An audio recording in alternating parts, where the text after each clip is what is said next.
Alrighty, welcome everybody. Welcome. I see more people are joining. I'm going to give it a few moments, but I really appreciate everybody for being timely. It's an important topic. Awesome to see people are joining.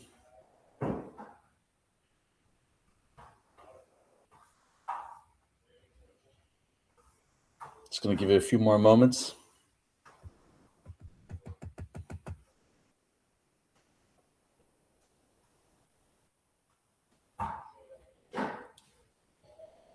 Amazing stuff. Amazing. Always great to connect. Okay. I see a lot of people have joined, and let us get moving.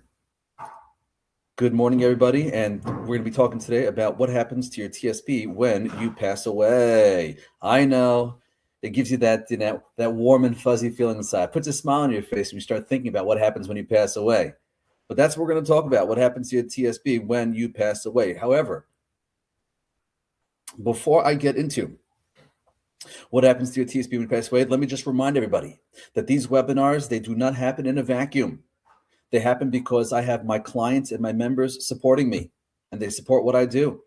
So if you know somebody who's a client or a member, go ahead and give them a hug and a thank you. And if you would like to become a client or a member, so let me share with you guys how to do this. I'm actually going to push into the side so you guys can see what I'm seeing. Fantastic. I hope you guys can see what I just pushed into the side of the screen. You have the ability to request a one-on-one consultation. So if you're interested in meeting with a member of my team one-on-one, you could click on the link that it takes you to. In fact, I'm gonna send it to you right now so you guys can do that. You can request a meeting. I'll put it into the chat box right now so you guys could request a consult with a team member. Here it comes in the chat box, and I hope you guys can see this in the chat box. Here it comes, 1, 2, 3, and bang, there you go. Amazing. Okay, so with that introduction, let us dive in. What happens to your TSP when you pass away? Assuming that you have any money left in your TSP and you haven't spent all your money. Which, by the way, before I even go into the topic, let me just digress already. It is very common for people to want to not touch their investments.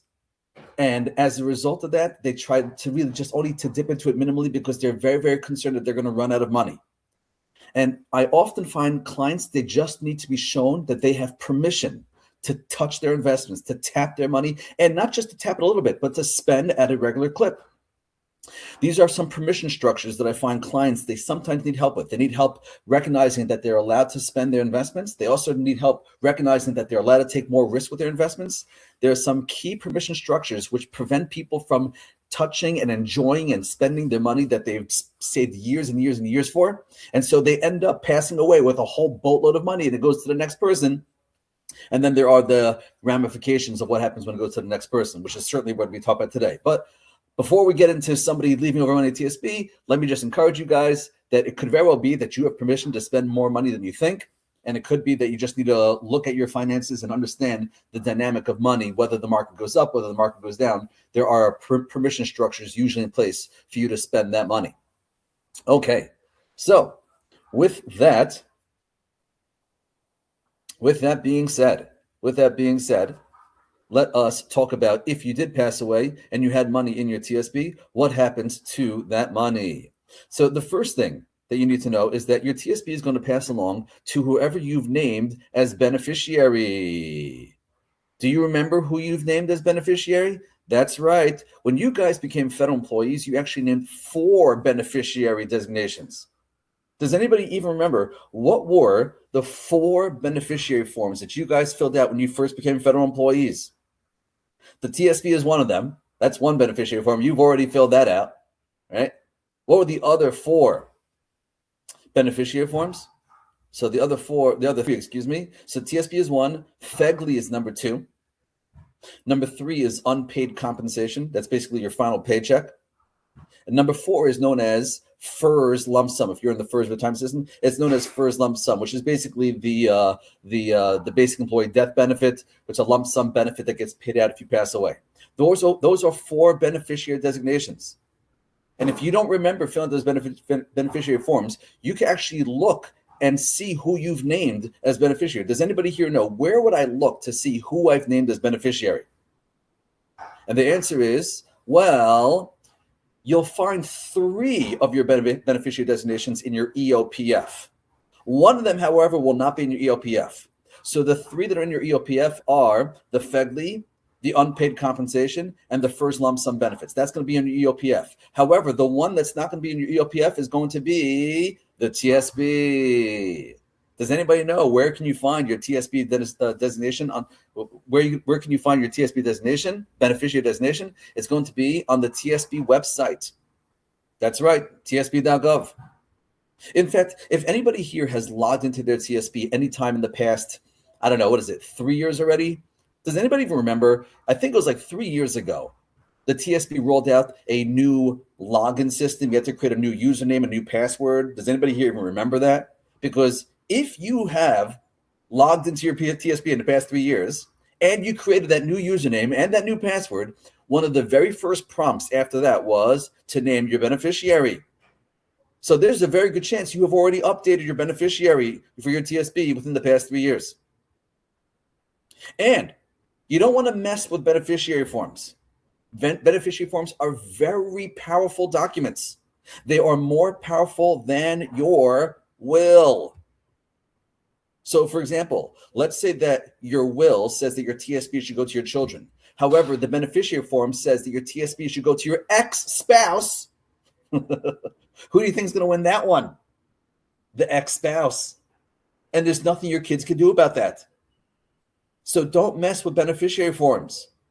You could update your beneficiary forms any day. If you wanted to, you could log into your TSP. You could update your TSP beneficiary form today. And I'll share with you something very interesting. At least I thought this was interesting. Do you need your spouse's permission to remove them from being the beneficiary and name somebody else instead? Do you need their permission? And the surprising answer is no, you do not. Now, I was shocked to discover that. Why? Because you pretty much need your spouse's permission for everything else you do in life. You want to go to the bathroom? You need your spouse's permission. You want to take a TSP loan or TSP withdrawal? You need your spouse's permission. However, to remove them from being the beneficiary and name somebody else instead? Nah, no prob. No prob. Don't need their permission for that. I was very, very surprised about that. Okay, so you could name your TSP beneficiary. So that means when you pass away, your TSP is going to flow to whoever you've named as beneficiary. And as you can see on this slide, you can name 2 types of beneficiaries, a primary or a contingent. A primary is the one who gets it first. And you can name multiple primary. You can say, I want my TSP to go to 2 people or 3 people, whatever it may be. And you can also name a contingent. A contingent basically means if a primary is not around, so then it goes to a contingent. Now, here's the thing. If you have a contingent beneficiary, you have to, let's say you have 2 primary beneficiaries and one of them passes away, you can actually link a contingent to a specific primary. So, for example, let's say you have a primary beneficiary A and a primary beneficiary B, and primary beneficiary A passes away. You can name a contingent if primary A passes away, they get this. Okay, but if the contingent was not attached, if they were not associated with a primary, then the contingent will not receive the TSP when primary passes away. So, for example, if you have primary A and primary A passes away, and the contingent was not specifically named for primary A, well, I have news for you: the contingent is not going to receive anything. It's going to go straight to primary B. Okay, so in order for a contingent to get somebody, it has to be that the primary passed away and that the contingent was associated with the primary. So you have to make that association on the TSP beneficiary designation. But what if I never named the beneficiary? Which I've heard people say, Stefan, I heard it's not a problem if you don't name the beneficiary. You're right, it might not be a problem, because if you do not name a beneficiary, well, there's a statutory order of precedence, as you can see on the slide over here. And the statutory order of precedence means that there's going to be certain people who get your beneficiary, and it goes in the following order. The order of precedence is number 1, your spouse, number 2, your children, number 3, your parents, number 4, your estate, number 5, your next of kin. Okay, so that is the statutory order of precedence. Now, you may be okay with that statutory order of precedence, and if you are, so then okay, fine. Then you might not need to name a beneficiary for your TSP because it's already statutorily designated. However, if you are not happy with this statutory order of precedence, or if you want to structure a little bit more sophisticated, that part goes to one, part goes to other, and if one's not there, then it goes to the second, to the contingent. Okay, so then you could get very sophisticated with your beneficiary designations. Fantastic. So as you can see, you have the ability to either leave it to the statutory order of precedence, or you could be more specific and you can name it to a beneficiary.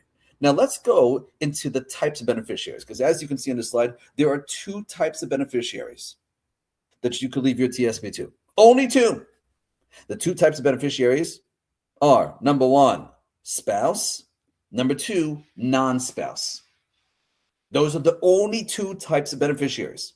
This is a critical difference. And as you can see on the slide, the flow of your TSP is going to be radically different, whether it's a spouse versus a non-spouse.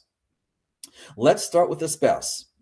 If you name your spouse as beneficiary, the spouse could keep your money in the TSP. They do not have to take it out. They could keep the money in the TSP, and it's going to be moved into what's called a TSP beneficiary account. So let me be very clear about something. If you ever hear the word TSP beneficiary account, that should already tell you what type of beneficiary we are dealing with, because there's only one type of beneficiary that can leave their money in the TSP beneficiary account, and that is the spouse. So assuming you named your spouse as the beneficiary, if you pass away, it goes to your spouse. The spouse can keep the money in the TSP. It remains in the TSP beneficiary account. They have that ability. And as we will see, there are rules of the TSP beneficiary account. Your spouse will have the ability to log into the TSP. They could adjust their portfolio in the TSP. I'll go through the rules in just a few slides. However, once the money's in the TSP beneficiary account, then the spouse has a few more options. Option number 1, as you can see on the slide, is they can keep it there. Right? They're not going to be forced to take the money out until they reach, or as we will see, until you reach the RMD age. At that point, they have required minimum distributions. But they don't have to take the money out right away from the TSP. They can keep it in the TSP beneficiary account until those forced distributions kick in. Or number 2 and number 3, they could absorb the money. They could roll the money out of the TSP beneficiary and absorb it into their own IRA, or absorb it into their own TSP if they are a federal employee. And that's usually recommended when it comes to spouses. Usually recommended that when one spouse passes away, the other spouse does not keep the money in a TSP beneficiary account, but rather they absorb it into their own account. And I'll explain why that is usually recommended. And then, as you can see, the last option is they could just liquidate it from the beneficiary account. And if they do so, that's going to trigger a tax liability on whatever amount that they liquidate. So, for example, if you pass away and you leave behind $1 million in your TSP, and your spouse says, you know what, I'm going to liquidate that money in the TSP, bang, that triggers a income tax on the entire $1 million. So we're going to talk about that. Obviously, that's not encouraged. That's highly, highly discouraged. So first and foremost, if you pass away, it really depends on what type of beneficiary you chose. Did you choose a spousal beneficiary or a non-spouse? If it's a spousal beneficiary, then the money could go into what's called a TSP beneficiary account, which we're going to have to explain all the rules of that in just a moment. Once it's in the TSP beneficiary account, your spouse can either keep it there, or they could fully liquidate and pay the taxes, or they could take it out and roll it into an IRA, either their own IRA, or they could roll it into the TSP, their own TSP, and absorb it, and it gets treated as their own. That's if your beneficiary is a spouse. However, as you can see, there's also a non-spouse beneficiary. Non-spouse would be your kids, a sibling, somebody other than a spouse, obviously. So if it's a non-spouse as your beneficiary, they cannot keep that money in the TSP. That's a big difference right there. They have to take the money out of the TSP, and they could go a couple directions. Direction number 1 is they can liquidate and pay the tax. That's a possibility. Or number 2, they could transfer the money into an inherited IRA. transfer specifically. That means it goes directly from TSP to the inherited IRA. It doesn't stop in your bank account in between. Okay, it's not a rollover, it's a transfer. So I just introduced two special types of accounts on this slide. The two accounts that I introduced are in green: the beneficiary account, TSP beneficiary account, and there's something called an inherited IRA. I want to talk about both of those, the rules of the TSP beneficiary account and also the rules of an inherited IRA. Let's start with the TSP beneficiary account. Here are the rules that I need you to keep in mind with the TSP beneficiary account. Number one, when your spouse inherits your TSP and it goes into that TSP beneficiary account, your investment allocation is not preserved. Instead, the balance is moved into an L fund that the TSP deems most appropriate for the beneficiary's age. It's usually based upon when the beneficiary is going to turn age 63, and whichever L fund corresponds to the period of time where your beneficiary is going to turn age 63, that is the L fund that they roll your money into. So, for example, if you pass away and your spouse is right now the age of 43, that means they're not going to turn 63 for another 20 years. So they're going to put them into the L fund, which is probably 20 years away from where we are right now. So it'll probably be the 2045 fund, along those lines, closest to that. Okay, fantastic. Next, with a PSB beneficiary account. So obviously you pass away, the money goes to that account. From that account, you can only move money out of that account. You cannot move money into the account. So if your spouse says, I like the TSP so much, maybe I will roll my outside money into the TSP beneficiary account. Nah. That's not even an option. Okay? Fantastic. So you can roll money out, you cannot roll money in. Next, the RMD, which stands for required minimum distribution. So RMD will be required when the decedent reaches RMD age. So many people, their RMD age these days is the age of 75. 75 is for most people. There are some people, if you were born before 1960, your RMD age is going to be 73. However, if you were born at 1960 or later, your RMD age is going to be age 75. So listen to the words carefully. If you pass away and your spouse gets your money and remains in the TSB, your spouse will have a required distribution when you reach RMD age, the age of 75. Is anybody noticing something weird about that statement? What do you mean when the decedent reaches RMD age? I thought the decedent was dead. If they're dead, how are they reaching RMD age? And the answer obviously is, you're right, they're dead. They're not reaching RMD age. But when they would have reached RMD age, then the spouse needs to take a mandatory distribution. I'll give you guys a great example. Let's say you have a husband who's age 70 and the wife is age 60. And the husband passes away at the age of 70 and he has his money in the TSB and now it goes to his wife and it remains in the TSB beneficiary account. Okay, that's what's supposed to happen. However, when the husband turns 75, now remember he died at 70, but 5 years later when he would have turned 75, she, the wife, who's now only age 65, has to take a mandatory distribution, which is outrageous. Outrageous. By the way, if she did not want to take a mandatory distribution, the easy way to avoid that would be to take the money out of the beneficiary account and absorb it into her own IRA. If she absorbed into her own IRA, then she would only be forced to take distributions when she reached the RMD age. So when she reached 75, not when he reached 75. Okay? I hope I'm making sense on that. And then the last detail, which is probably the most egregious of the details. Upon death of the spouse. So for example, husband passes away, leaves it to his wife. Now the wife passes away. So when she passes away, the proceeds of the TSP beneficiary account are fully taxable, meaning they cannot remain in the TSB, nor can they be stretched via an inherited IRA. Oh my goodness. Now this is very, very serious because let's imagine husband, wife, and they live a regular life expectancy, mid 80s, early 90s, whatever it may be. And husband passes away. The TSB goes to his wife. The wife keeps the money in the TSB. The wife passes away just a few years later and has all that money in the TSB. Let's say she passes away with the $1 million. And the truth is, If they left that money in the TSP, it could be that for after a few decades, that the $1 million that they had at retirement may grow to 2 million, 3 million, whatever that number is. When they pass away, that money is fully taxable to their heirs. It can't even be stretched. The tax have to be paid all at once. Outrageous. By the way, if that's the case, you want to make sure to give your spouse a heads up. You might want to say, honey, if I pass away, okay, the money's going to stay in the TSP, but don't have it in the TSP when you pass away. Make sure you get it out of the TSP before you pass away, because otherwise it's going to be fully taxable. Okay.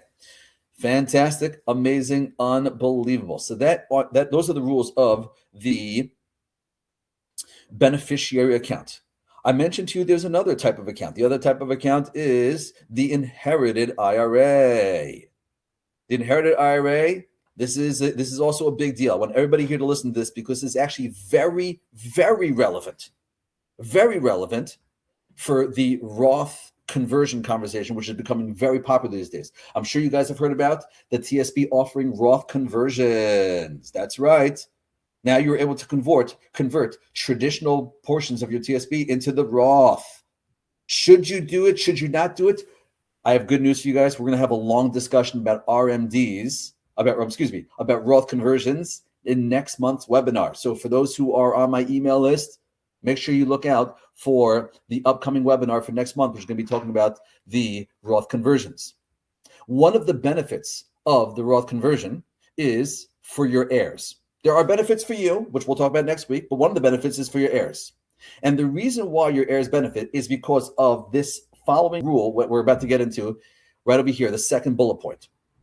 As you can see on the second bullet point over here, there's a new rule for inherited IRAs. It used to be that when you inherited an IRA, you did not have to take all the money out within a short period of time. You had the ability to take that money out gradually over your life expectancy. This is known as stretching it. I don't have to take it out in a short period. I could just stretch it over my life expectancy. So if somebody, for example, inherited an account when they were 40 years old, they did not have to liquidate it within a short period of time. They could take it out over however many years for their life expectancy. That could be another 60 years that they withdraw that money. That was sweet. However, there is a new act, the Secure Act, which introduced a 10-year liquidation process. Okay? A 10-year liquidation. What that means is that your inherited IRA must be liquidated by the end of 10 years. Now, you have a choice. You could liquidate it all at once at the beginning. You could liquidate it all at once at the end, or you could take it in pieces however you wish. The bottom line is it has to be fully liquidated by the end of 10 years. So let's imagine what happens. We're talking about inherited IRAs. So let's say that you passed away and you left your TSP to your kids. Your kids cannot keep that money in the TSP. As we saw, that the only person who can keep money in the TSP is a spouse. Your kids are a non-spouse. So if a non-spouse inherits your TSP, they have to roll the money out of the TSP and they could roll it into an inherited IRA. But here's the thing. Once it hits an inherited IRA, they have to liquidate that money over 10 years. So, for example, let's say you left them $1 million. That $1 million needs to be liquidated over 10 years. That's $100,000 a year that they have to take out. Or if they want, they can take all $1 million out at once. Now, if you would ask me, what's better, to take all $1 million out at once or to stretch over 10 years? I would say, actually, it depends. Okay? I would say it depends whether it's Roth or whether it's traditional. If it's in the Roth, I would say, you know what? Your kids can leave it in the Roth for the full 10 years. And then at the end of 10 years, they can take it out and there's no tax due on a Roth balance.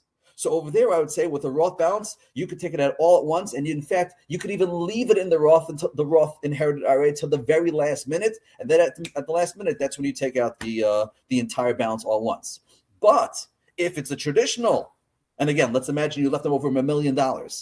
Should they take it out all at once or should they break it into small pieces? So if you'd ask me, it probably makes sense to break it into small pieces, because if they liquidate $1 million at once, that's very likely going to push them into a higher tax bracket. The truth is, even breaking into small pieces is probably going to push them into a slightly higher tax bracket. It might not push them up into the 35 or the 37, but it might push them up from the 22 to the 24 or from the 24 to the 32. That is a possibility. So one of the benefits of getting your money out of traditional into Roth is that You don't have to worry about your kids being pushed up into higher tax brackets. They don't have that 10-year squeeze where they do have a 10-year squeeze, but they're not going to have to pay taxes on any money withdrawn. So even if they have to take it out within 10 years, it doesn't trigger a tax liability. You may notice on this slide that the 10-year liquidation does not apply to a spouse or to minor children or to disabled heirs. So if you pass away and you leave your TSP to any of these three categories, well, the spouse does not have a 10-year required liquidation. A child does not have a 10-year required liquidation until the age of 18. Once they reach the age of 18, then they will have a 10-year requirement. And a disabled child, that they do not have to liquidate it over a 10-year period. They have the ability to keep that money in there. Okay, fantastic, amazing, unbelievable. So that's the rules of the inherited IRA. So again, if your beneficiary is a spouse, it goes into a beneficiary account. If your beneficiary is not a spouse, then they cannot keep the money in the TSP. It goes into what's known as an inherited IRA. An inherited IRA has a 10-year liquidation. Whether it's Roth, whether it's traditional, either one has a 10-year liquidation. But I was pointing out that a 10-year liquidation with a Roth doesn't trigger any tax, sensitivities, because there's no tax on the Roth. So even though they have to liquidate in 10 years, no tax is triggered. However, on the traditional, yes, a tax is going to be triggered, and you have to be smart how you take that money out. I would ideally say break it into 10 small pieces, as opposed to just taking it out all at once. Fantastic. Now, I want to mention something else about your TSP when you pass away. This is a very, very common question I ask, which is, Stefan, can I put my TSP into a trust? And the answer is, while you're alive, you cannot put your TSP into a trust. While you're alive. Okay. The same thing with your IRAs. You cannot put your IRA into a trust while you're alive. The same thing with your TSP. You cannot put your TSP into a trust while you're alive. However, you could name a trust as the beneficiary of your TSP. That is something you definitely can do. However, should you do that? Okay, so should you do that? That's going to be a larger conversation that you should probably think through with as part of your overall estate plan. Usually, people put their assets into a trust when they pass away because they still want to somehow control those assets even after they pass away. So the trust allows you to retain some form of control over those assets. So that is a motivation that some people have to put their assets, whether it's a TSP or whether it's other money, into a trust upon passing away. However, I want you to see the following rules. If you're thinking about naming your trust as the beneficiary of your TSP, here are some things to keep in mind. Number one, if you want your TSP to go into the trust must be named beneficiary. Meaning you can't not name the trust. You can't name somebody else as the beneficiary and then have them roll that money into the trust. You can't name your estate as beneficiary and then have them roll that into the trust. No. Okay. If you do that, let me just say what happens. If you do that, if you name your estate, so first of all, it's going to be taxable. If you name your estate as the beneficiary and then your estate puts in trust, first of all, it's going to trigger a tax on the entire amount. It'd be an absolute disaster. Okay. And second of all, you're not going to be able to put the TSP into the trust afterwards. Let's say this. I'm sorry, I misspoke just now. You're going to be able to put the TSP into the trust, but it's going to be after you pay the taxation, and it's not going to be in the TSP anymore. It's going to be in an outside account. So a regular taxable account, and that taxable account you could for sure put into the trust. But again, the unfortunate thing is that you pay the taxes on that. However, let's say you named the trust as a beneficiary. So it sounds great. When you pass away, the TSP is going to go straight into the trust. Fantastic. What could possibly go wrong? Here is where people make mistakes. They don't set up their trust as a look-through or a see-through trust. Okay? Meaning, if you want your TSP to go into the trust without triggering an immediate taxation, you need to make sure that your trust is structured correctly, either as a look-through or a see-through. The terminology is almost interchangeable. Okay? What determines whether the trust is going to be a look-through or see-through trust?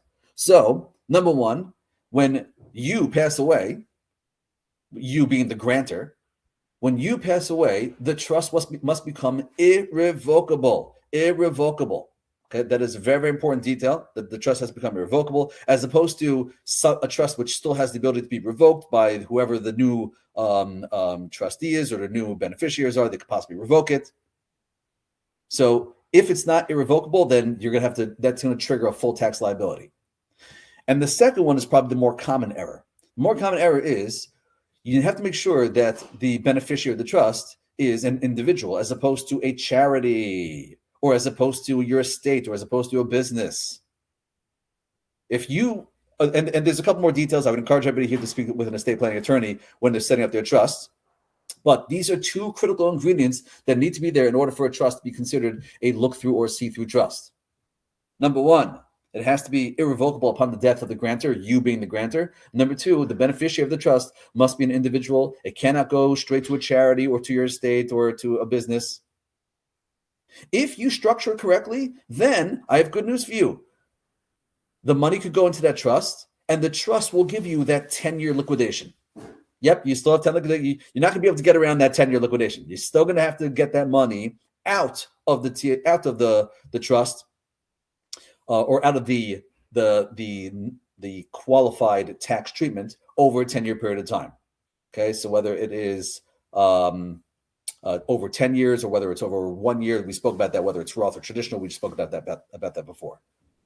But the good news is that if you structure your trust correctly as a look-through or see-through trust, so then at least you bought your beneficiaries that 10-year period of time, which could be very valuable. If you did not structure the trust correctly, if it was not a look-through, see-through trust, then your beneficiaries do not have that 10-year benefit, and they're going to have to pay the taxes on the entire amount all at once. Terrible. Terrible. So obviously, this is something that you'd want to structure correctly. And again, you're going to be speaking with somebody or hopefully working with somebody who can help you structure your estate correctly. Fantastic, amazing, unbelievable. All this was assuming that you have money left over in your TSP when you pass away. However, as I mentioned at the very start of class, I'm hoping that you are able to enjoy much of your money. So there is not as much money left over when you pass away. That's number one. And again, as I mentioned, my clients very often need that permission structure. They just need to understand why it's okay to spend X amount of money without jeopardizing their future. Also, there's another larger conversation that needs to be had, which is, should you keep your money in the TSP? Or should you move your money into an IRA? That is a conversation we've had in previous webinars. And I've even written articles about that topic as well. In fact, let me find that article for you guys, and I'll share you the link to that article, whether you should keep your money in the TSP or whether you should go to an IRA. So I'll find that article, and I'll post it into the chat box right now. In fact, let me get that for you. Here it comes in the chat box, everybody. Here it comes. Here it comes. 1, 2, 3, and bang! So I just posted an article that goes through the pros and cons of keeping your money in the TSP versus taking that money from the TSP into an IRA. If you pass away and your money's in the TSP, so this whole conversation was dealing with what happens to your TSP when you pass away. But the same conversation is going to have, or a similar conversation is going to happen if you pass away with your money in your IRA. If you pass away with your money in your IRA, so then there's a little bit more flexibility we could have with that money. And I spell it out in the article that I just posted. Fantastic, amazing. Now, before I turn to the questions, I see I do have a number of questions waiting for me. Before I turn to the question, let me just remind you, if anybody here is interested in meeting with a member of my team where we could talk about not just your TSP, but really your overall financial picture, I'd be happy to have that conversation, and my team members are waiting to help you guys. I'm going to post it into my chat box. Here it comes in the chat box. If anybody's interested in requesting that one-on-one consult, there you have it. That link is pasted in the chat box. You guys could connect that way. Okay, so with that being said, let me turn over the conversation to some questions. Okay. I see Reed has a question. What is a permission structure for spending investments? So, Reed, I'll just tell you, in the past day, or was it yesterday? Yesterday, let's say the past week, I've probably had conversations with 3 or 4 people that were too nervous to touch their investments. They were trying their best to avoid having to touch their investments in retirement. And the reason why they thought that is because they thought it's too risky. They thought they're going to run out of money. They want to try to make sure that they don't run out of money. And very often, when people approach their investments like that, what ends up happening is they touch their money as little as possible, and they end up leaving over a boatload of money for the next person in line, which may be fine if that's what you want. If you want to leave over a whole bunch of money, but when I show my clients that they're ending up leaving their kids, whether it's $5 million or $10 million, I'm not joking about these numbers. When I show you these final numbers, and they're like, "Why am I leaving over $5 or $10 million? Like, why can't I spend and enjoy that money?" So I have to show them that there is there is an ability for you to spend probably more than what you're spending right now, but up to a point. Meaning, you can't be buying a new boat every 2 weeks. Everybody understands that. But maybe I could spend an extra $1,000 a month, $2,000 a month, without jeopardizing the longevity. So, Reed, they just need permission, and they have to need to understand why they have the ability to spend that money without jeopardizing the longevity. Another question: is the TSP fully taxable only when the funds are left in the TSP beneficiary account, but not for a spouse who absorbed them into their own TSP account? So Janet, the question you're asking as far as fully taxable, if you keep the money in the TSP beneficiary account, which means that the spouse inherited, it's not fully taxable upon the death of the federal employee. It's not fully taxable. It's only fully taxable when the surviving spouse passes away, because when the surviving spouse passes away, the money cannot remain in the TSP beneficiary account, and then it goes to the kids, but the kids cannot roll into an inherited IRA, and then it's fully taxable. So, Janet, maybe I'm not fully understanding your question, but you mentioned something. If a spouse absorbs it into their own TSP account, well, if a spouse absorbs it into their own TSP account, so let's give an example. Let's say you have a husband and wife, okay? Husband and wife are both federal employees. The husband passes away. He leaves his TSP. The wife absorbs his TSP into her own TSP. And then the wife passes away. Well, if the wife did not get remarried, so then she's going to leave her TSP to her kids, okay? And the kids cannot keep that money in the TSP. It has to be rolled into an inherited IRA or transferred to an inherited IRA. If the kids transfer it to an inherited IRA, they will have that 10-year liquidation period. Okay. However, if the kids do not transfer it into an inherited IRA, then what are they doing? They can't keep it in the TSP anymore. So if they're not moving to an inherited IRA, I guess the option is to take it out and pay the tax on it. So, Jen, I'm not sure if I'm fully understanding your question, but I think that I may be addressing it. So First and Last has a question. If I have $500,000 in my traditional TSP and $250,000 in my Roth TSP, are we allowed to convert the $500,000 into an IRA and $250,000 into a Roth IRA accounts? So first of all, you could move your traditional TSP into a traditional IRA at any time. You can move your Roth TSP into a Roth IRA at any time. At any time. Okay, so you could definitely do that. That's not a problem. Once your Roth TSP goes into a Roth IRA, if you pass away, that money goes to whoever your beneficiary is. And if it's a spouse, they could absorb it to their own. If it's your kids, they have a 10-year liquidation period. The traditional portion. So if you put money from the TSP, traditional TSP, into a traditional IRA, that's $500,000. You could then convert that $500,000 into a Roth. Now, here's the thing: if you convert $500,000 all at once in 1 year, bang, that's going to pop you into the top tax bracket. So I would encourage you. I'd probably discourage you from doing $500,000 at once. You could probably break it into smaller pieces. What we do for our clients is small pieces, what I call mini Roth conversions. Okay. Fantastic. Question from Paul. Do I need to mention my TSP account in my will? Actually, Paul, believe it or not, your will is powerless with the TSP. So it's not even going to help you to mention your TSP in the will. Okay? Fantastic. Let me see. I have some other questions waiting for me. I see. Deborah's asking, I can't see the attachment in the chat. I didn't put any attachments. All I did was put links in the chat. Okay. Okay, fantastic. Let me see if I have other questions. Julie's asking, if a child gets 10 years old, the 10-year liquidation starts at age 18, must have it liquidated by 28 years old. That is correct, Julie. Well said. First and Last is asking, can you roll from inherited IRA to normal IRA? No. Okay. That you cannot do.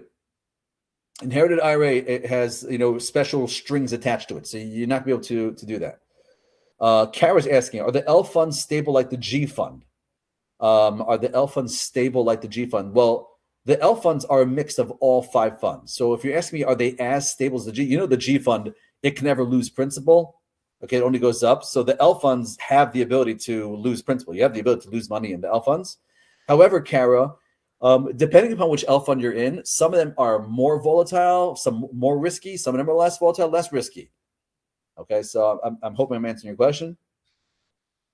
I see, what's it called? First and last is asking, can I absorb the IRA of a deceased spouse into my TSP? So first and last, the way I would see that happening is you would first absorb the deceased spouse's IRA into your own IRA, and then you would move your own IRA into your own TSP. That would be the way to do it. I don't think you could go from the deceased spouse directly into your TSP.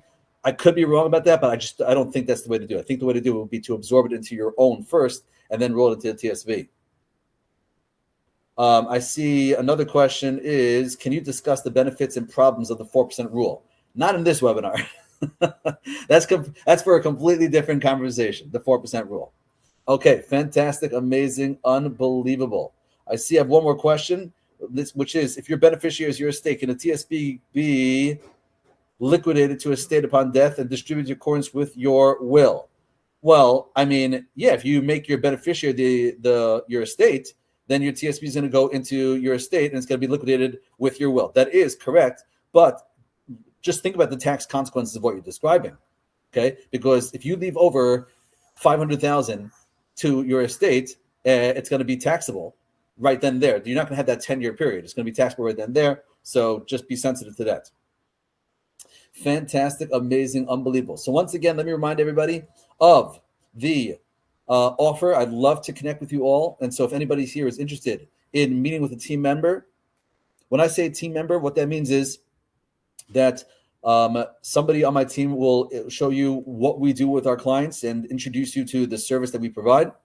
And we could go through how we could be a benefit to you, not just in your overall retirement planning, but in your overall financial plan, as well as your investments as well. We could be an asset to you, and we could be an asset to you and to the rest of your family as well. So let me post that link in the chat box again. Here it comes. Here it comes. 1, 2, 3, and bang. Amazing, amazing, amazing. Okay, everybody. Really great hanging out with you today. I appreciate you joining me. And I'd love to see you guys either in a one-on-one meeting or at a future webinar. All the best. Blessing and success to you all. Take care.